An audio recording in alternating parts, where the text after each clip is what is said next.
Fala galera, tudo jóia? Aqui é o professor Júnior Condez.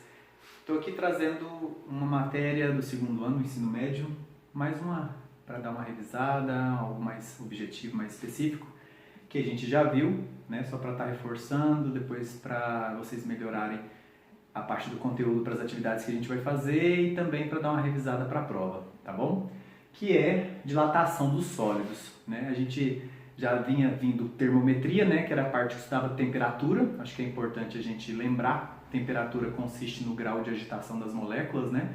Todos nosso corpo é formado de moléculas e essa agitação molecular é o que caracteriza a nossa temperatura. Então, quando a gente está com febre, quer dizer que as moléculas estão se agitando de uma forma mais brusca, então aumenta a nossa temperatura, né?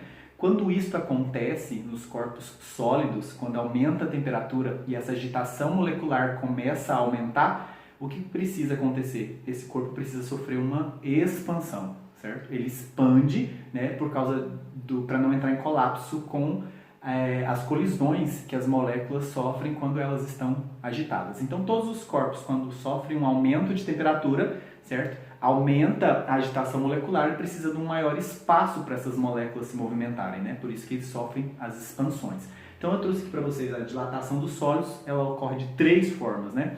A gente pode ter a dilatação linear, a gente pode ter a dilatação superficial, né? De superfície, e a dilatação volumétrica. Lembrando que essa dilatação depende muito do material.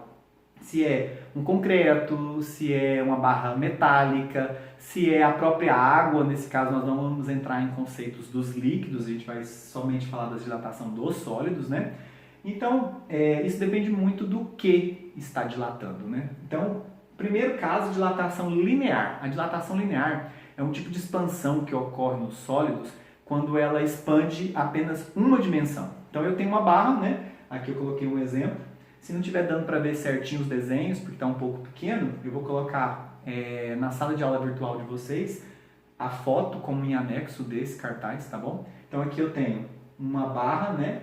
E ela vai sofrer um aumento de temperatura, a gente vai aquecer essa barra, vamos fornecer energia para ela, né? A gente está fornecendo calor, né? Lembrando que calor é a transferência de energia de um corpo para o outro, né? Então nós vamos fornecer calor para esta barra e ela vai aumentar a sua temperatura. Consequentemente, ela vai sofrer uma dilatação linear. Quando a gente fala que a barra sofreu dilatação linear, o que expande nela é o seu comprimento, tá? Anotem aí.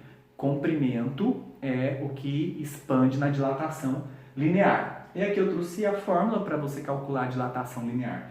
ΔL, lembrando que na física delta é variação, né? Então, como se expande comprimento, então ΔL seria variação de comprimento.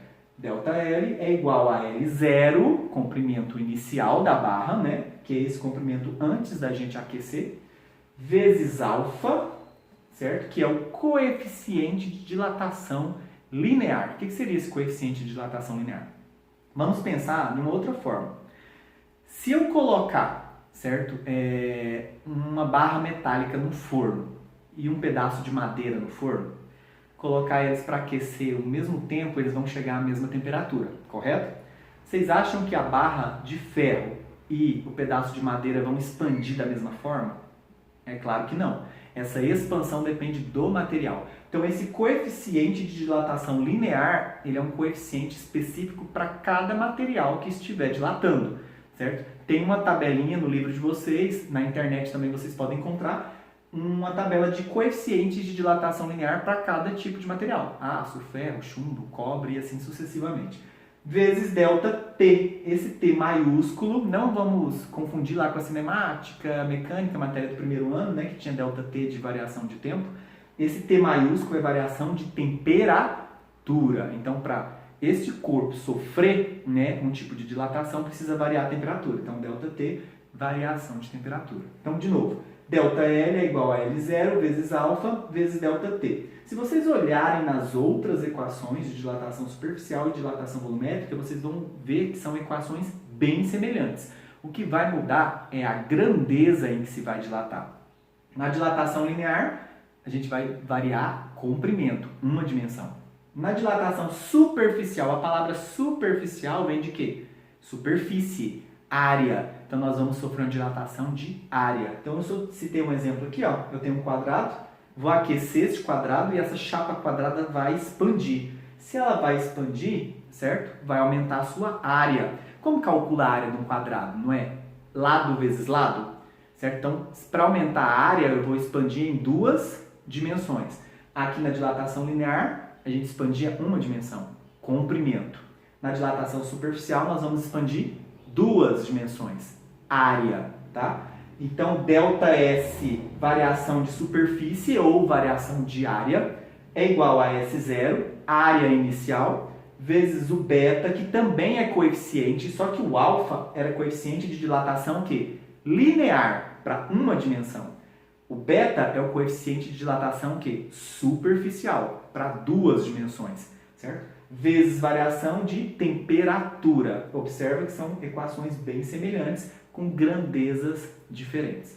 Aí, o último tipo de dilatação aqui, que um corpo sólido pode sofrer, é a dilatação volumétrica. A própria palavra diz, né, gente? Dilatação volumétrica vai expandir o quê? Volume. Só que em vez de ser uma dimensão igual ocorre na dilatação linear, em vez de ser duas dimensões igual ocorre na dilatação superficial, na dilatação volumétrica nós vamos expandir em três dimensões. Como assim, Júnior? Observa meu desenho aqui, eu tenho um cubo, certo? Quando ele passa por um aquecimento, aumenta a temperatura, esse cubo aumentou. Ele expandiu, só que ele expande em três dimensões simultaneamente. Como calcula o volume do cubo? Vamos lembrar lá da geometria? Volume do cubo é aresta, que é essas quininhas, né, que formam o cubo, elevado ao cubo. Então, você multiplica a aresta por ela mesma 3 vezes. Então, seria comprimento, largura, espessura. Então, você vai ter uma dilatação de 3 dimensões, tá? Obviamente, assim vai dilatar o volume. Então, dilatação linear, variação de comprimento, uma dimensão. Dilatação superficial, variação de área, 2 dimensões. Dilatação volumétrica, variação de volume, 3 dimensões. Aqui a fórmula muito semelhante às outras, ΔV, variação de volume, é igual a V0, que é o volume inicial, vezes o gama, coeficiente de dilatação, o quê? Volumétrica, tá? Vezes ΔT, variação de temperatura. Júnior, aqui tem alfa, que você disse que é constante e depende do material. Aqui tem beta, que também é um constante, depende do material. E aqui tem gama, que é uma constante e também depende do material. Tem alguma relação entre essas três constantes? Tem.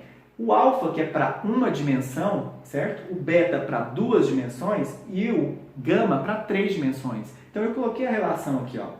O alfa, ele é a metade do beta. Então eu posso falar que o beta, que é de dilatação superficial, é o dobro do alfa. Por quê? Se a dilatação linear é uma dimensão, dilatação superficial são 2 dimensões, obviamente o beta vai ser o dobro dele. Se dilatação volumétrica são 3 dimensões, o gama vai ser o triplo do alfa, que é de uma dimensão.